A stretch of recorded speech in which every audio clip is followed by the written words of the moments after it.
Pues bien, Jesús llega al entorno de sus discípulos, de su círculo. Y aquí ocurre algo fuera de lugar, fuera de lo común, fuera de lo corriente. Porque cuando el Señor llega, ¿qué es lo que hacen los servidores? Lo atienden, ¿cierto? Lo atienden. Ahora Jesús llega al círculo de los que está preparando para el servicio. Y atención a la actitud que toma Jesús. Versículo 13, capítulo 13, versículo 1. Antes de la fiesta de la Pascua, Jesús sabía que su hora había llegado para pasar de este mundo y volver al Padre. Para pasar de este mundo y volver al Padre. A los suyos que estaban en el mundo los había amado siempre y los amó hasta el fin. Aquí hay de parte de Jesús un sentimiento especial ¿de qué? De amor. De amor. Y nadie que tenga amor es capaz de hacerle daño a quien ama. ¿Sí? Porque si yo amo, yo cuido, yo protejo, yo conservo, pues bien, eso es lo que Jesús necesita hacer con su entorno de compañeros del ministerio. Con amor, que era la característica fundamental de su enseñanza, Jesús hace lo siguiente. Jesús, que sabía, y me salto el versículo 2, vamos al caso específico, versículo 3. Jesús, que sabía que el Padre había puesto en sus manos todas las cosas y que había salido de Dios y que a Dios volvía, versículo 4 del capítulo 13 de San Juan, se levantó de la cena. ¿Qué estaban haciendo? Participando de la cena.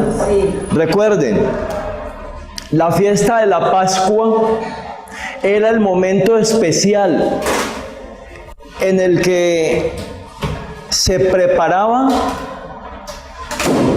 la participación del Cordero, comer el Cordero con las hierbas amargas. Ahora, aquí Jesús inicia el proceso de la Santa Cena, que vino a reemplazar la ceremonia de la Pascua. Porque ya la Pascua iba a ser Cristo Jesús. Por eso Jesús con los discípulos establece el partimiento del pan y el compartir el vino, conocido por nosotros como Santa Cena. Pero antes de participar del pan y del vino, Jesús, con amor, que nada que nosotros hagamos, si no tiene amor, no tiene sentido. Pero lo que Jesús hace, lo hace con amor. Y por eso Jesús se levanta de la cena, se quitó su manto y tomando una toalla se la sujetó a la cintura. Luego puso agua en un recipiente y comenzó a lavar los pies de los discípulos. ¿Y saben cuál fue el primero de los discípulos que fue lavado sus pies? Judas Iscariote. Fue el primero al que Jesús le lavó los pies. Sí, mi hermano. No me acuerdo, yo creo que es en el mismo San Juan, no me acuerdo donde Jesús dice: ¿Qué amo? Que encuentra a sus siervos haciendo bien no se ciñe y los atiende como si es que se rebaja el te amo a siervo, y ahí se cumple la Santa Cena. Bien, gracias hermana por ese aporte. Hermanos, para Jesús, aquí necesitaba fundamentar en ese círculo preparatorio al ministerio un ambiente totalmente diferente al que había en el corazón de sus amados. Y como él sabía que había en el corazón de cada uno de ellos, Jesús toma la toalla, toma el lebrillo o la vasija y empieza a lavar los pies de los discípulos. Judas no expresa nada, no dice nada, pero el hecho de haber sido el primero en recibir este acto era la identidad directa y abierta que Jesús hizo a su orgullo y a sus intenciones personales. Porque ahora sí vemos el versículo que habíamos pasado de largo, ¿cierto? El versículo 2. El diablo ya había puesto en el corazón de Judas Iscariote, hijo de Simón, que entregara a Jesús. Así, ¿qué había en el corazón de Judas? ¿Quién estaba allá? Satanás. Ya Satanás estaba controlando ese corazón. Y Jesús sabía. Y Jesús tenía bien claro lo que venía adelante. Por eso al primero que lava los pies es a Judas. Una indicación, estaba dando una señal. Correcto. Llega. Y él la recibió, pero no quiso. No quiso ceder a ella correctamente. Y ahora se dirige hacia un segundo discípulo. Y llega a Pedro. Y nos dice el versículo 6, cuando llegó a Simón Pedro, éste le dijo, Señor, ¿tú me lavas los pies? Respondió Jesús y le dijo, lo que yo hago no lo entiendes ahora, pero lo entenderás después. Cuando él fuera siervo. ¿Cómo se llama esto? Esto se llama amor, sometimiento. Para Pedro, aparentemente esto era una humillación para su maestro. Y él no iba a estar dispuesto a que su maestro se humillara de esa manera. Pero cuán grande verdad iba a tener que aprender, y no solo Pedro, todo ese círculo de sus compañeros en la obra del ministerio que iban a emprender. Porque a partir de ese día, específicamente, la visión de los discípulos fue totalmente reestructurada. ¿Recuerdan? Camino con el maestro, se retrajeron un poquito Jacobo, Juan y algunos otros disputando sobre quién era el mayor. Saben que Jesús todo esto lo iba abonando, y fue aquí el momento clave a donde Jesús les dio una lección especial a sus discípulos. Muy bien, vamos al versículo 9. Simón Pedro le dijo, la respuesta obvia. Jesús le dice, versículo 7, lo que yo hago no lo entiendes ahora, pero lo entenderás después. Pedro le dijo, jamás me lavarás los pies. Jamás me lavarás los pies. No era orgullo en Pedro. Era consideración de su maestro, de la imagen de su maestro. Que él se sentía el siervo. Correctamente, él se sentía el siervo. Y Jesús era el maestro. Y lo normal, era que Pedro le lavara los pies a Jesús. Al jefe, al patrón. Lo normal era que Pedro se humillara, entre comillas, ¿cierto? En el concepto que Pedro tenía. Pero aquí qué gran lección deja Jesús, no solo en Pedro, sino en todo el círculo de los que serían los depositarios de llevar el evangelio al mundo. Porque versículo 12, después de lavarle los pies, Jesús tomó su manto, volvió a la mesa y les dijo: ¿saben lo que he hecho con ustedes? ¿Qué había hecho? Un grito de humildad. Un acto de humillación, entre comillas, ¿no? Sí. Porque los únicos que lavaban los pies eran los siervos.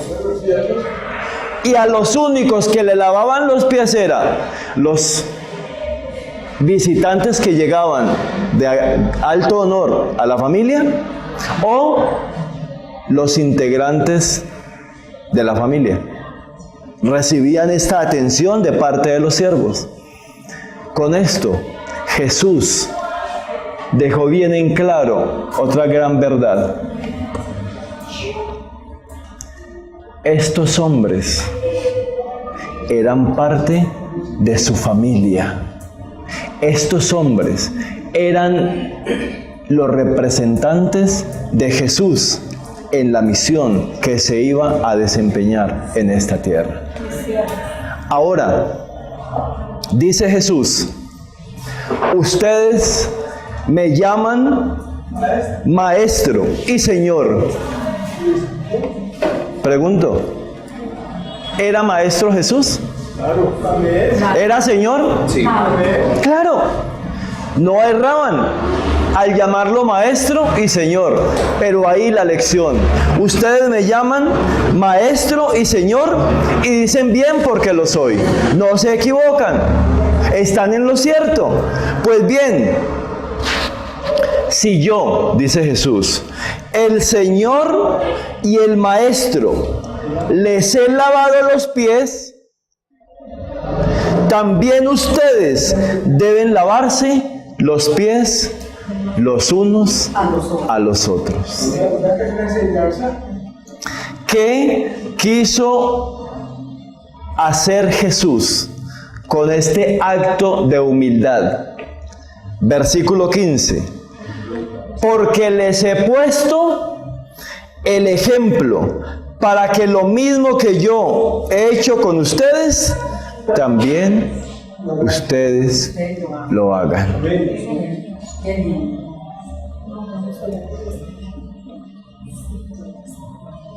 De cierto les digo, el siervo no es mayor que su señor, ni el enviado es mayor que el que le envió. Si saben estas cosas, serán bienaventurados. Él sabía que él era Hermanos, pasemos de la teoría a la práctica. Somos siervos.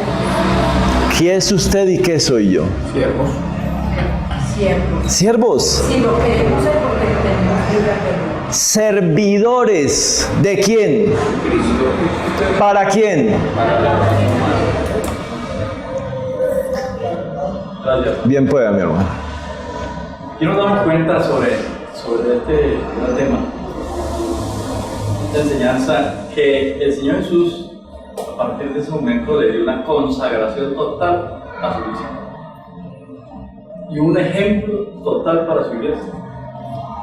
Y ahí nace la investigación que podemos hacer nosotros, de la responsabilidad que podemos tener algunos que están dirigiendo o podemos dirigir alguna parte de la iglesia. ¿Qué responsabilidad tenemos? ¿Y qué ejemplo podemos dar hacia los demás? ¿Qué podemos hacer? Y, ¿cómo digo yo? ¿Qué cuenta le entregaremos a Dios al dejar de hacer lo que Él quiere que hagamos? Correctamente. Eso es algo delicado y temeroso. ¿Ya? La responsabilidad como dirigentes, la responsabilidad como miembros de iglesia, sean dirigentes o no sean dirigentes, es un cargo tremendo, una responsabilidad que tenemos que llevar adelante, porque el Señor Jesús dijo en San Juan capítulo 17, en su gran oración y este gran mensaje, capítulo 10, versículo 20, no ruego solamente por ellos, sino también por los que han de creer en mí por la palabra de Él. Ahí está el mensaje. Correcto. Gracias, hermano, por este aporte. Mis hermanos, ahora quiero apelar a la responsabilidad que cada uno de nosotros, en forma particular, tenemos, no con el pastor, no con el director de actividades laicas, no con el primer anciano,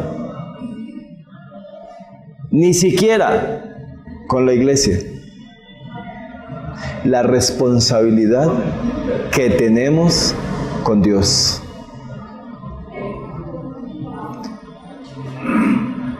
No todos hacemos lo mismo, pero todos hacemos algo. Tú sabes qué dones te ha puesto el Señor.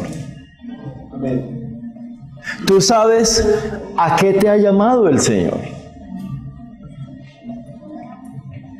Y si hiciéramos una mirada retrospectiva y viéramos de dónde nos sacó el Señor, el más grande privilegio que ustedes y yo tenemos es poder decirle a otros cuán grandes cosas el Señor ha hecho en mi vida. Amén. Tú no tienes que ir a una universidad para decirle a tu amigo, a tu vecino, a tu compañero de trabajo, a tu compañero de estudio, al entorno que te rodea, decirle cuán grandes cosas ha hecho y está haciendo el Señor en tu vida. Para eso no tengo que ir a la universidad. Para eso no tengo que recibir un diploma. Porque sabes, lo único a lo que Dios te llama y lo único a lo que Dios me llama es a manifestarle al que está muriendo en el pecado que Jesús hizo para él una vía de escape y que ya nosotros hemos encontrado el camino. Amén. Amén. Ahora, ese egoísmo de nuestra parte, si no le decimos a otro el peligro que le espera. Sí. Ese egoísmo de parte de nosotros, si no le anunciamos al que no conoce que para él hay salvación y hay vida eterna. Y ahora retomemos nuevamente el texto clave en el que estamos meditando esta noche, San Lucas capítulo 17. Y fue necesario ir a San Juan capítulo 13 para que nosotros entendamos cuál es nuestra misión, cuál es nuestra labor, cuál es el papel que ustedes y yo, el Señor nos ha encomendado correctamente. Ahora, retomando la labor del siervo que llega del campo, ¿acaso, versículo 9, se le agradece al siervo el hacer lo que se le ordena? No se le agradece. No se le agradece.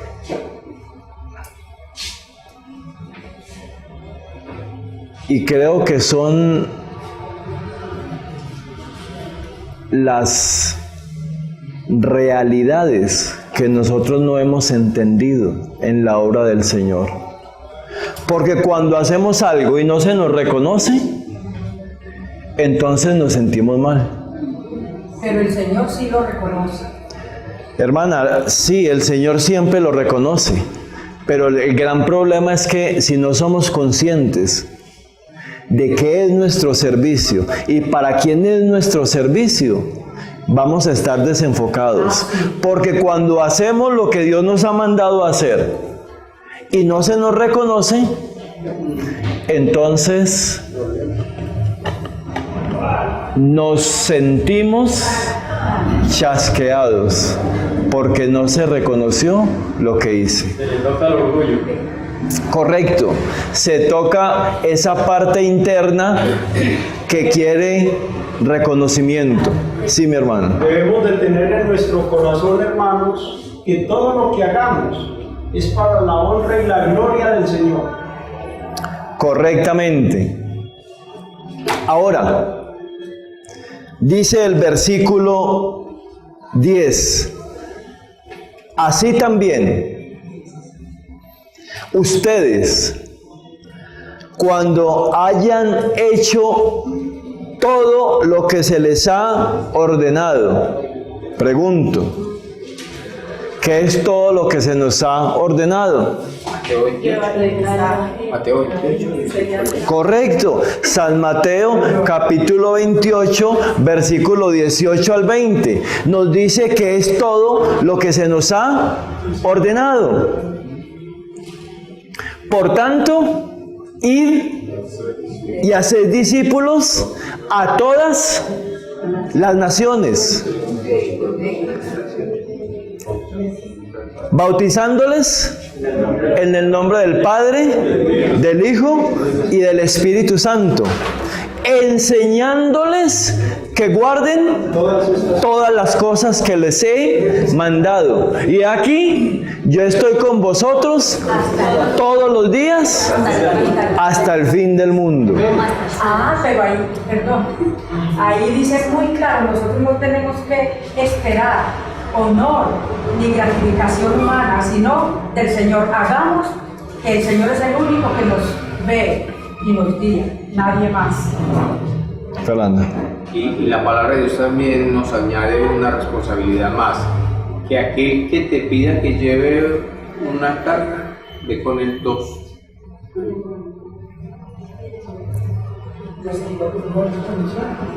Fernando da un concepto bien valioso en torno a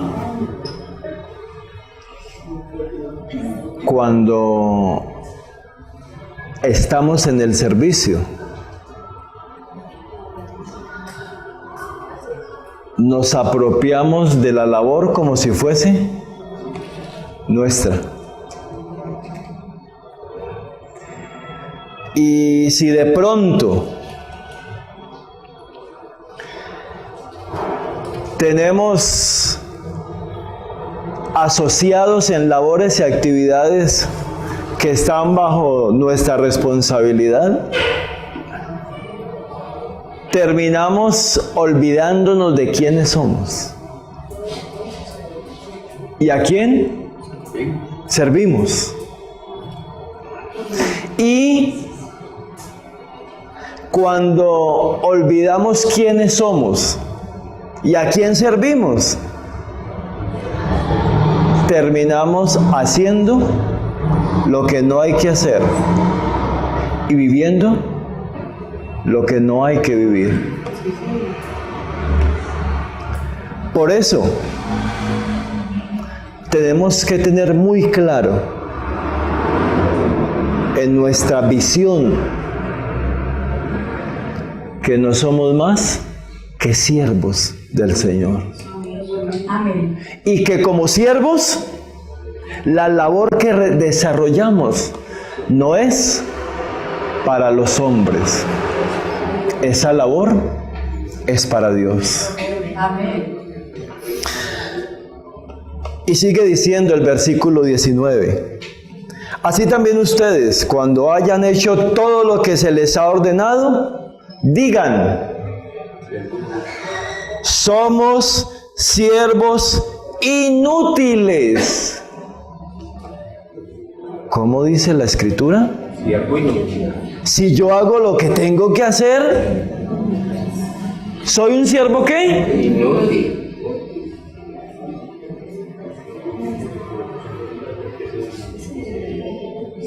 Si hago lo que tengo que hacer,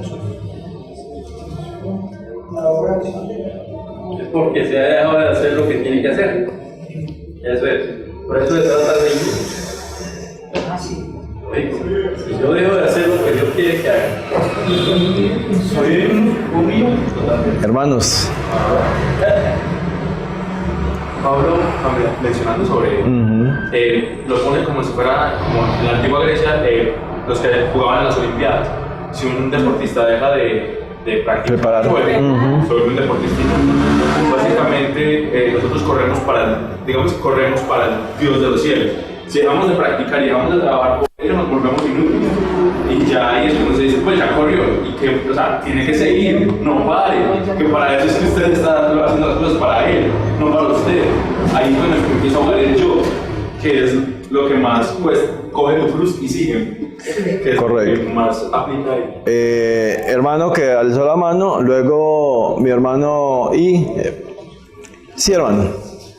Yo no soy bueno para hablar pues, de tantas personas, pero así va a ser. Esto que está haciendo es una alusión.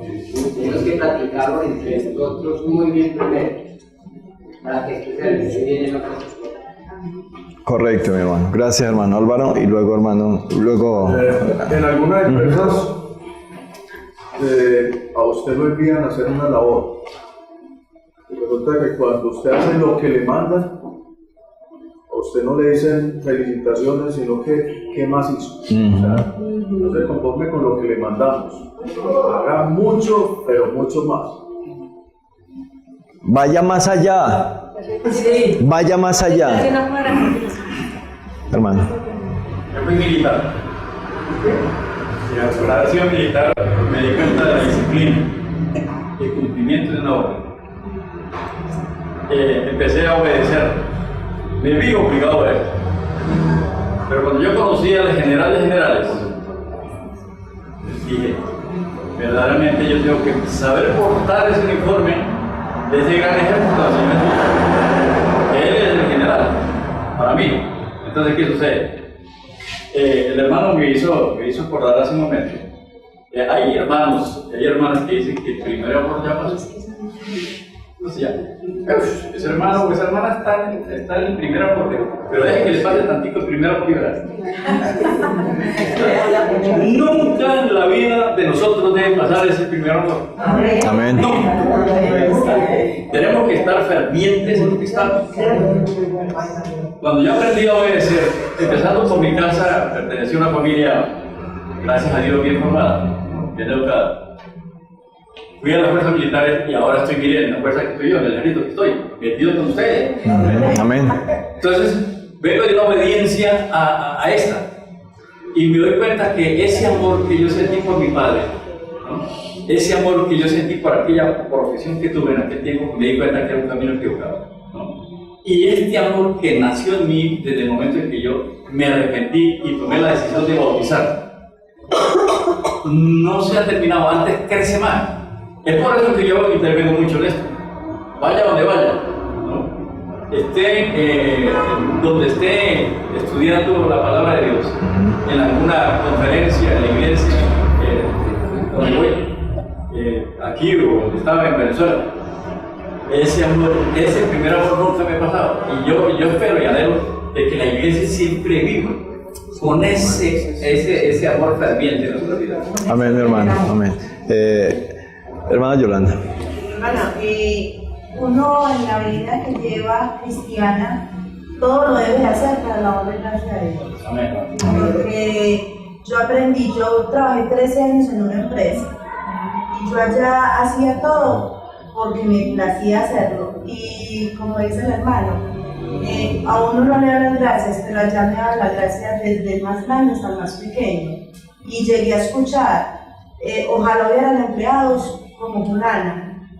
Entonces eso es un gran orgullo para uno. Primero porque uno hace las cosas para Dios. Y segundo porque se nota en los seres humanos cuando uno hace esa labor bien. Amén. Hermanos, vamos a ir asentando las ideas que hemos compartido esta noche. Concluye Jesús diciendo: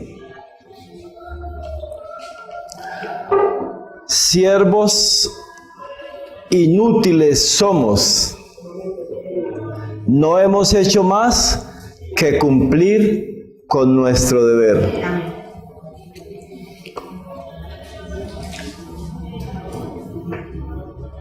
¿Qué estás haciendo por Cristo?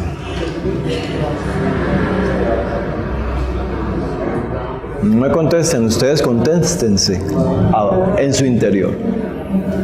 ¿Qué estás haciendo por Cristo?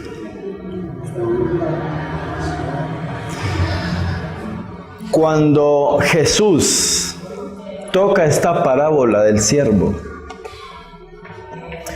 Jesús nos quiere enseñar realmente a qué nos ha llamado. Nos ha llamado a vivir una experiencia de salvación, pero nos ha llamado para que seamos los instrumentos que Él utilice para que otros también lleguen a la experiencia de la salvación. Ahora, dice Jesús, si tan solo hacemos lo que tenemos que hacer, ¿qué somos?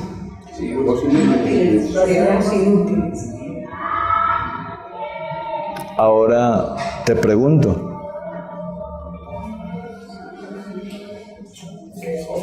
¿tú qué eres?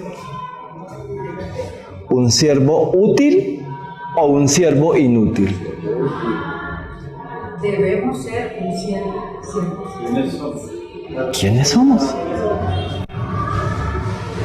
¿Qué papel estamos desempeñando aquí? Porque aquí no estamos por casualidad. Aquí nos ha traído el Señor por su amor. Aquí nos ha traído el Señor porque Él se dignó traernos sin nosotros ni siquiera merecerlo. Y peor aún, sin nosotros siquiera buscarlo. Porque antes de que en nuestra mente se sintiera un deseo de buscar a Dios, ya Él estaba buscándonos. Ya Él estaba haciendo el proceso de rescate para nuestra salvación. Ahora,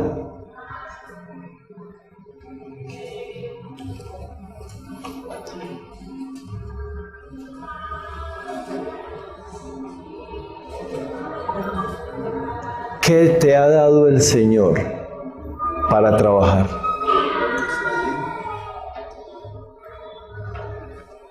Mírate. ¿Qué te ha dado el Señor para trabajar? ¿Qué potencial ha puesto el Señor en ti? Hermano Héctor y hermano... Me llama la atención que nuestro Señor Jesucristo dejó la gran comisión después de que resucitó. Me llama eso mucho la atención. ¿Sí? Porque fue después de que se reunió nuevamente con sus apóstoles. Ya, por dicho, ya para irse, para ascender al cielo. Hermano, si había algo en la mente de Jesús, era el compromiso que sus amados tendrían que asumir después de él irse. Es que miren, si vemos el llamado de cada uno de ellos, tristemente el tiempo no da para detenernos en ese aspecto.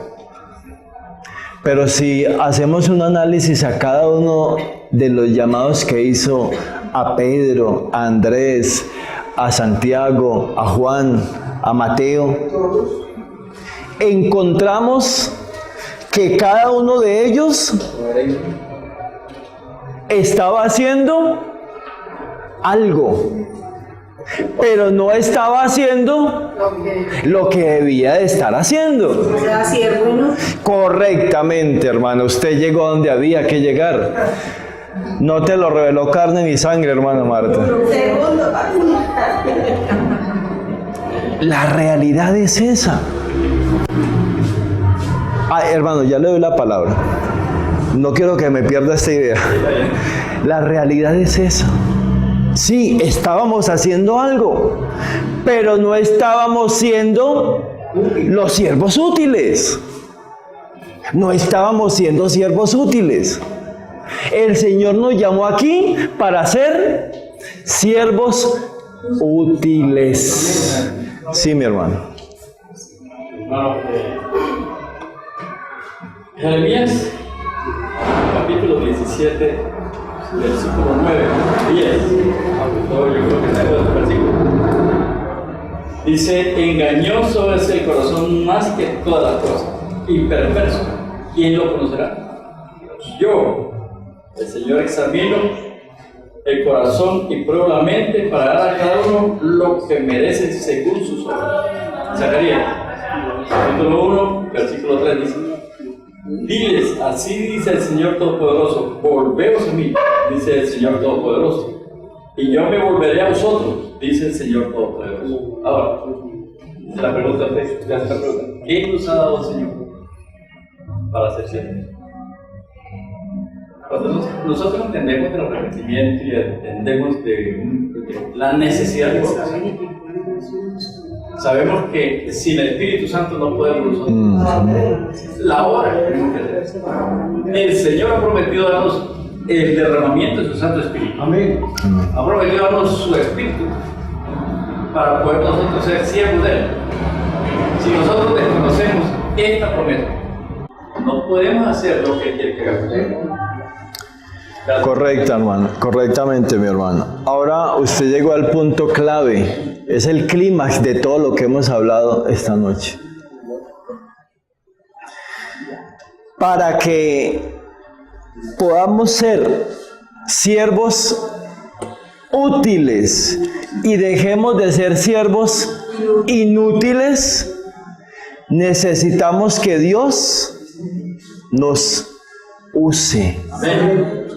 Y para Dios usarnos, necesitamos disponer el vaso para que sea lleno de el Espíritu Santo.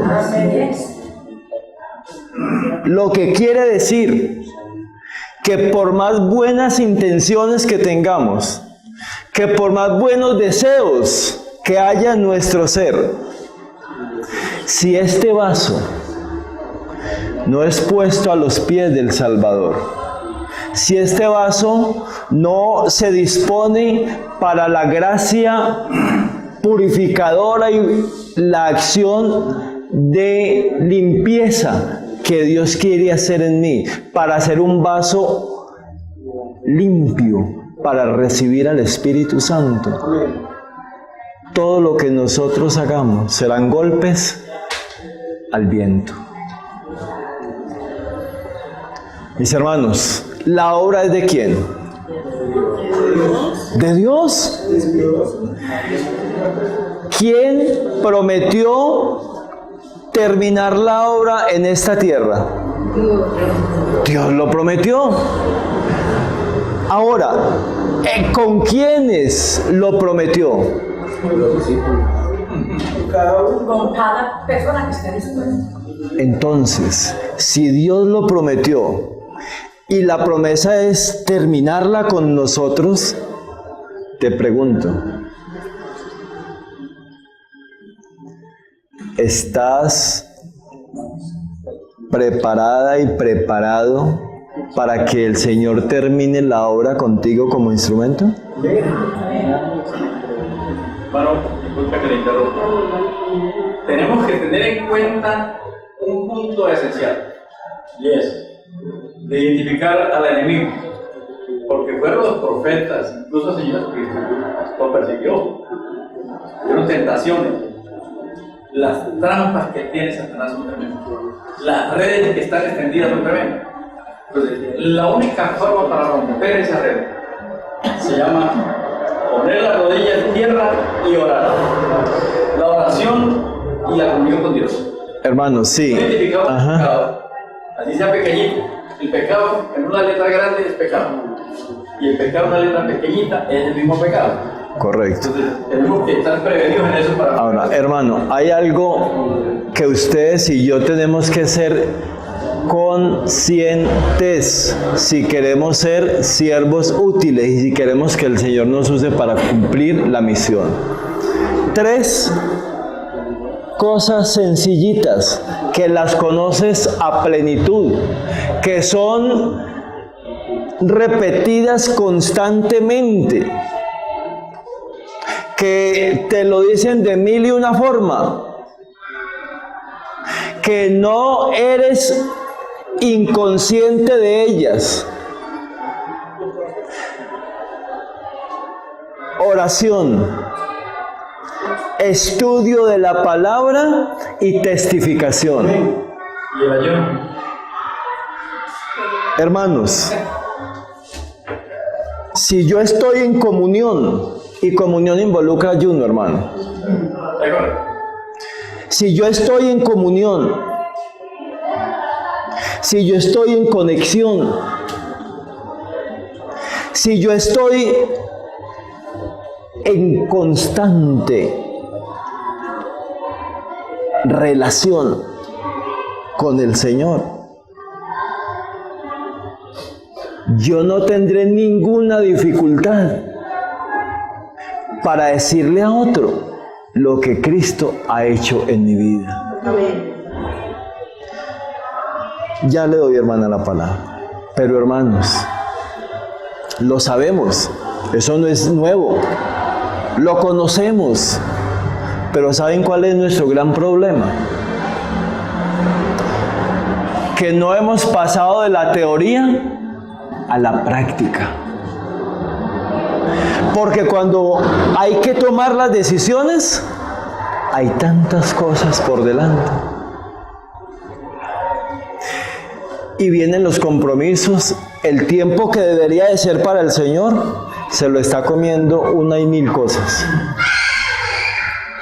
Llegamos en la noche cansados, fatigados, que no tenemos ni aliento para arrodillarnos, y si nos arrodillamos nos quedamos dormidos orando. Esa es la triste realidad, mis hermanos, y no nos podemos engañar. Tenemos que trascender de la teoría a la práctica.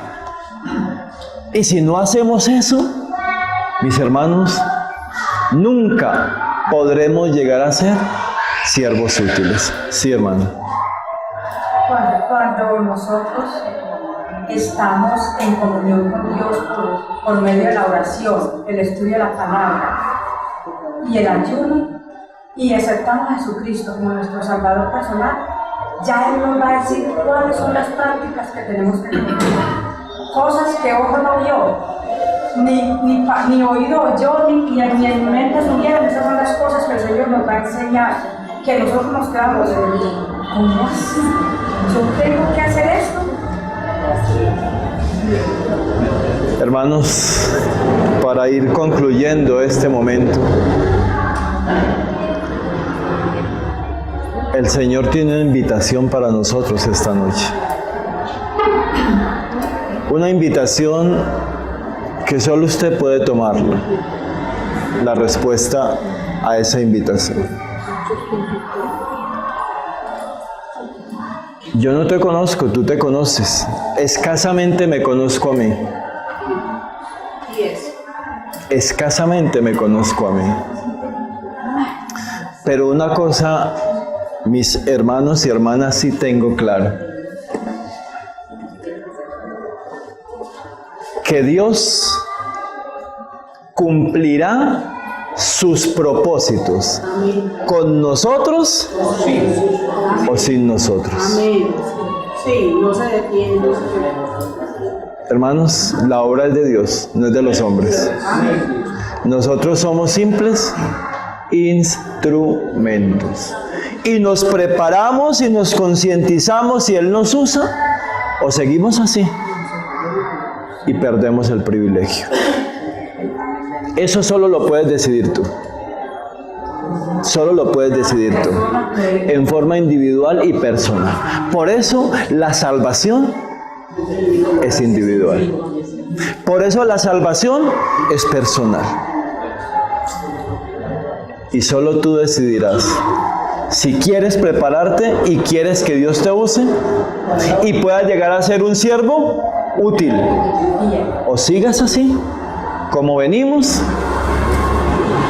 para perder el privilegio de ser siervos útiles y ser llevados a la eternidad. Yo te quiero hacer una invitación esta noche.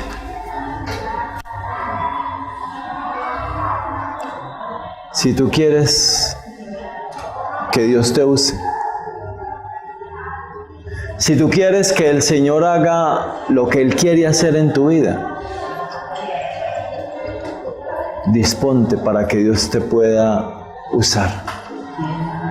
Y esta noche manifiéstale en tu corazón, si así lo sientes. Dios conoce qué hay en tu interior. Si no lo sientes, así no lo hagas, que a Dios no lo podemos engañar. Y esto no los invito para que se pongan en pie porque los otros se colocan, no. Porque tú sientes que quieres ser un instrumento útil, un siervo útil para el Señor. Si así lo sientes, yo te invito para que te coloques de rodillas y se lo expreses al Señor. Se lo digas al Señor. Porque esto no es más que tu relación con Él. Aquí no hay más. Esto solo será tu decisión con el Señor.